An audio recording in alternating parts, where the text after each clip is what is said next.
Happy Black History Month, Diocese of Bethlehem. Again, this year, we have the pleasure of highlighting the stories of our people. You'll hear from the Nortey family today who worship at Christ Stroudsburg. You'll hear about their story, their traditions, and the legacy they want to leave in this world. Hi, my name is Cynthia Nortey. I am a member of Christ Episcopal Church. I am joined here today with my children, Jana, Jelena, and Jaron. who are also members of Christ Episcopal Church, who serves as youth members of the church. We're here today to celebrate our Blackness with the Diocese of Bethlehem. I am a product of two African parents. I grew up in Ghana, West Africa, and moved to Michigan, where I lived for some time and then transferred schools out to New York. And I've been out on the East Coast for over 30 years. My children are involved in our church, and they too live in Pennsylvania along with us and go to school in Pennsylvania.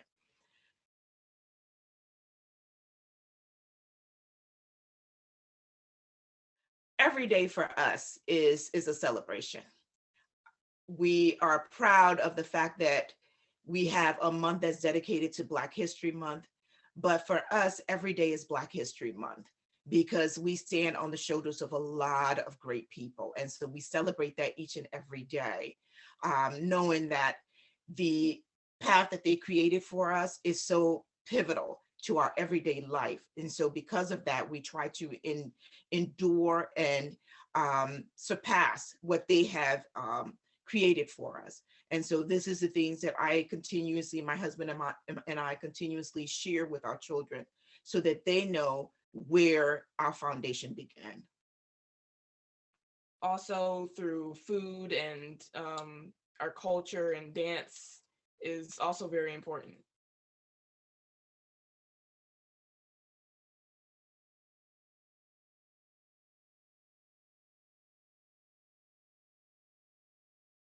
For us, traditional as Africans, it's so important that we show respect.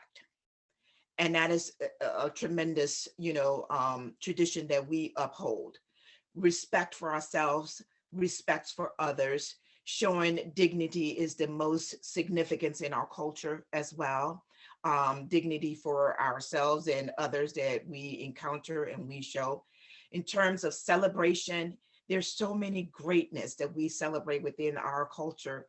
The birth of our children is one of the greatest foundations that our forefathers established for us, and that is giving our children unique names that is extended from my husband's side of the family. The male side traditionally get to share their names with the kids, hence the fact that my children have their traditional names. We very rarely use their English names, Jaron, Jana, Jelena. Those words are not used in our home. We use their traditional name. Jaron is known as Nortey, which is second born child. Jana is Nole, which is firstborn girl, and Jelena is Naka, which is second born girl. And so the name pattern is significant to our culture. So we celebrate that every day.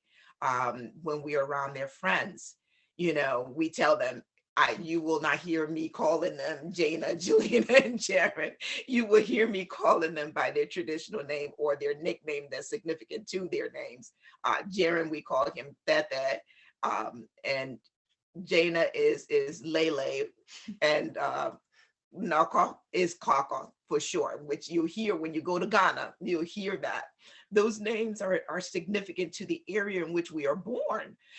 So if they ever step foot in Ghana and they say their name, they will take them traditionally to their father's family's home. I also have a unique name that's extended from my father. So if I go home and I'm lost, if I gave them my name, they would take me to my father's traditional home. So that's one of the celebrations that we do on a daily basis, in addition to our traditional food, that we celebrate during special birthdays. There are certain special foods that we eat. The death of someone, there's special cloth that we wear. Engagement, our engagement significant signifies um, the marriage of two families coming together. And so that's also a great celebration for us, as that even in fact take more precedent than an actual marriage does, because it brings the two union of families together. What do you guys want to share? I would say learning how to, she talked about food and how that is also important, but learning how to make it is also a lot of fun. Yes. But I will say it is stressful. But there's so much that goes into it. Like learning the backgrounds of each food, and who taught her how to make the food, and the stories that she tells us about when she's at home and her grandmother making her cakes and stuff, and my dad telling us some stories about him and his mom making um different fried foods, and also going on to the traditional like patterns and stuff, learning the stories behind those, and each thing is also really cool. Yeah, also to touch on what Jelena said, it's also great to learn about different the history behind different things that we do, the history behind the reason we show each other so much respect, and the history behind like just different things that we do in general. It's always great and like interesting to know those things.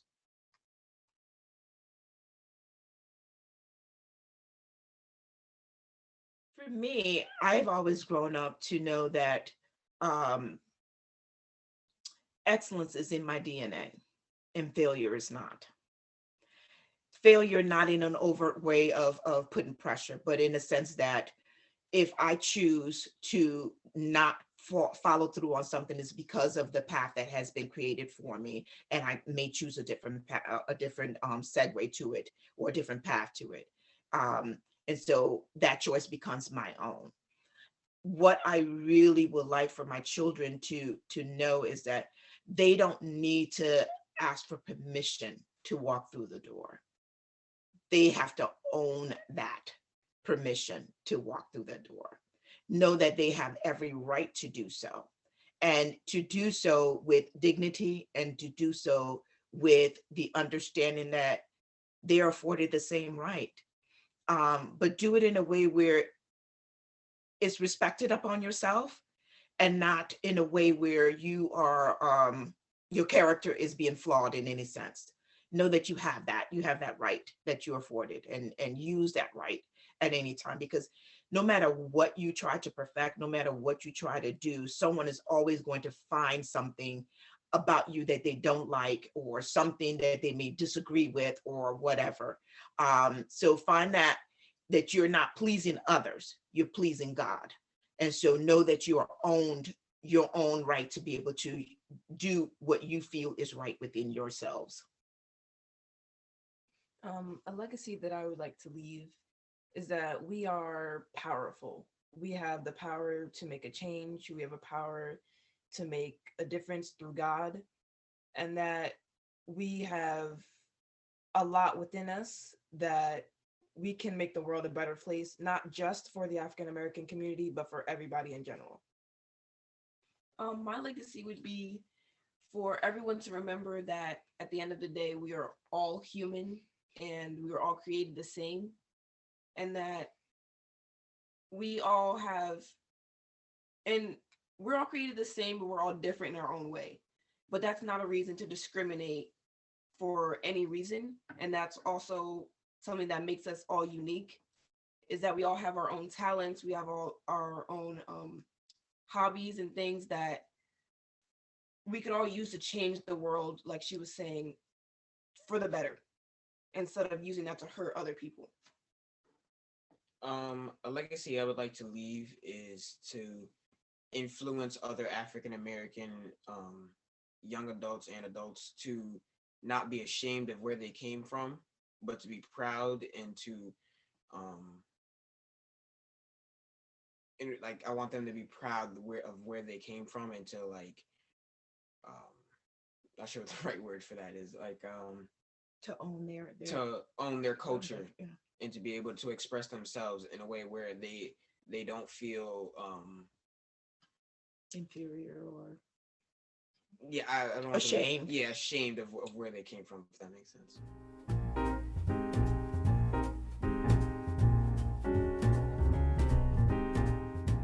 I hope you enjoyed that as much as I did. And don't forget to continue to tune in for more stories of our people in the next couple of weeks. Happy Black History Month.